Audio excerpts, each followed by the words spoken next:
আমি আপনাদের আন্দোলনকে কুর্নিশ জানাই। আমি নিজে স্টুডেন্ট মুভমেন্ট থেকে উঠে আসা লোক। আমি স্টুডেন্ট মুভমেন্ট আমি নিজেও অনেক সাফার করেছি জীবনে। আমি জানি আমার পোস্টটা বড় কথা নয়, মানুষের পোস্টটাই বড় কথা। আমি আপনাদের কাছে বলতে এসেছি, কাল সারা রাত ঝড় জল হয়েছে। আপনারা যখন কষ্ট পেয়েছেন, আমিও সারা রাত ঘুমোতে পারিনি। আমারও কষ্ট হয়েছে। এই ঝড় জলের মধ্যে আপনারা যেভাবে বসে আছেন, আমার মানসিকভাবে কষ্ট হচ্ছে। আপনারা আজকে 33 দিন 34 দিন, আমিও কিন্তু রাতের পর রাত ঘুমাইনি। কারণ আপনারা যখন রাস্তায় থাকেন, আপনাদের জন্য আমাকেও কিন্তু পাহারাদার হিসেবে জেগে থাকতে হয়। আমি আপনাদের কাছে যেটা বলতে এসেছি, এত ঝড় বৃষ্টির মধ্যে, প্রাকৃতিক দুর্যোগের মধ্যে আপনারা অনেক কষ্ট পেয়েছেন। আর কষ্ট না করে যদি আপনারা কাজে ফিরতে চান, আমি আপনাদের প্রতিশ্রুতি দিচ্ছি, আপনাদের ডিমান্ডগুলো আমি কথা বলে সহানুভূতির সাথে আমি স্টাডি করব। আমি অফিসারদের সাথে কথা বলবো। আমি একা সরকার চালাই না, আমার সাথে একটা chief secretary, home secretary, DG police সবাই আছেন। আমি আপনাদের বলতে চাই, আপনাদের ডিমান্ডগুলো আমি ভাববো, আমি চিন্তা করব। যদি কেউ দোষী হয়, তিনি নিশ্চয়ই শাস্তি পাবেন। এবং আমি চাই তিলোত্তমার বিচার হোক। আমি সিবিআইকে অনুরোধ করব, যত তাড়াতাড়ি বিচার হোক। এমনকি 3 মাসের মধ্যে তারা যেন ফাঁসির অর্ডার দেয়। আমি এটা সিবিআইকে অনুরোধ করব আপনাদের প্ল্যাটফর্মে বসে। আর আপনাদের কাছে আবেদন জানাবো, আমাকে একটু সময় দিন। আমি ব্যাপারগুলো নিয়ে আমি চিন্তা ভাবনা করব। যদি আপনাদের আস্থা ভরসা আমার উপর থাকে, আমি কথা বলে সিদ্ধান্ত, অন্তত যদি কাউকে দোষী পাই, আমি নিশ্চয়ই নেব। আমি আপনাদের এটুকু বলবার জন্য এসেছিলাম। আমি আশা করি আপনারা এত কষ্টের মধ্যে বৃষ্টিতে ভিজছেন এবং আপনাদেরও পরিবার পরিজন চিন্তায় আছে, এবং আমি মনে করি অনেক মানুষও মারা যাচ্ছেন। আপনারা প্লিজ দয়া করে, আপনারা আমাদেরই ঘরের ভাই বোন, আপনারা কাজে যোগদান করুন। এবং আমি বলতে পারি, আপনাদের প্রতি আমি কোনো অবিচার করব না। আমি একটা কথা বলে যাই, হাসপাতালের ডেভেলপমেন্ট, ইনফ্রাস্ট্রাকচার, সব কাজ আমরা শুরু করে দিয়েছি এবং করব।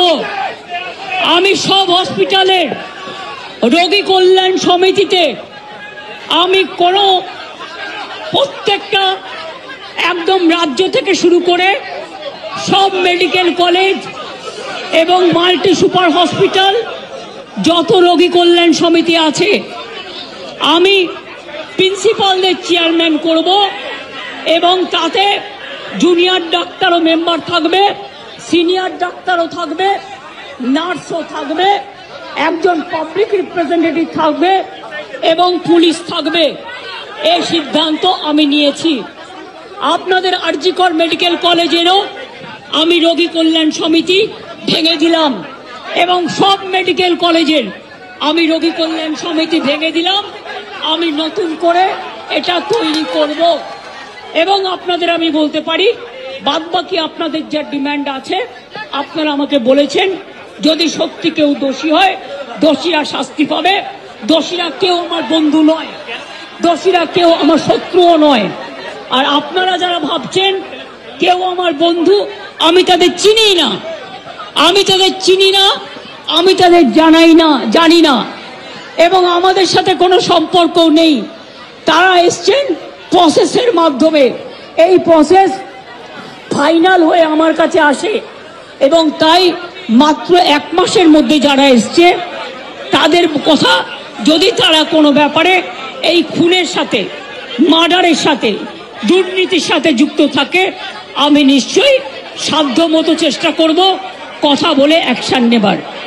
আমি আবার আপনাদের কাছে বিনীত অনুরোধ করব যে আপনারা নিজেদের মধ্যে কথা বলুন, কথা বলে সিদ্ধান্ত নিন এবং আপনারা কাজে ফিরুন। আপনারা আমার ভাই বোন, এটুকু জেনে রাখবেন, আপনাদের জন্য সিম্প্যাথি, আমি কোনো অ্যাকশন নেব না। আমি ইউপি পুলিশ নই। ওরা এসমা জারি করেছিল, ওরা 6 মাস মনে রাখবেন স্ট্রাইক র্যালি বন্ধ করে দিয়েছিল। আমি এসব করব না। আপনারা নিশ্চিন্ত থাকুন, কোনো ডাক্তারের বিরুদ্ধে, কোনো কারো বিরুদ্ধে কোনো অ্যাকশন নেবার আমি বিরুদ্ধে। আমি জানি আপনারা অনেক কাজ করেন, মহৎ কাজ করেন। আপনাদের ছাড়া সিনিয়ররা, যেটা কিডনি ডিপার্টমেন্টে মারা গেছে, ক্যাথলেবও চেঞ্জ করতে পারে না, ক্যাথিটাল চেঞ্জ করতে পারে না। সেই জন্য আপনাদের আমাদের প্রয়োজন। আমি আপনাদের বলবো, আপনারা ভেবে চিন্তে সিদ্ধান্ত নিন। আর যদি আপনারা আমাকে বিশ্বাস করেন, আমি যখন আপনাদের ধর্ণা মঞ্চে আসতে পেরেছি আপনাদের একজন সহযোদ্ধা হিসেবে, তখন মনে রাখবেন যে আমি আপনাদের, যদি আপনারা বিশ্বাস ভরসা রাখেন, বাদ বাকিটাও মনে রাখবেন। আমি আস্তে আস্তে করে, একদিনে তো সব হয় না, করতেও সময় লাগে, আমাকে একটু সময় দিন। আমি নিশ্চয়ই সাধ্যমতো চেষ্টা করব। আমি দুর্নীতির কোনো একটা টেন্ডার কেস আজ পর্যন্ত আমার কাছে আসেনি।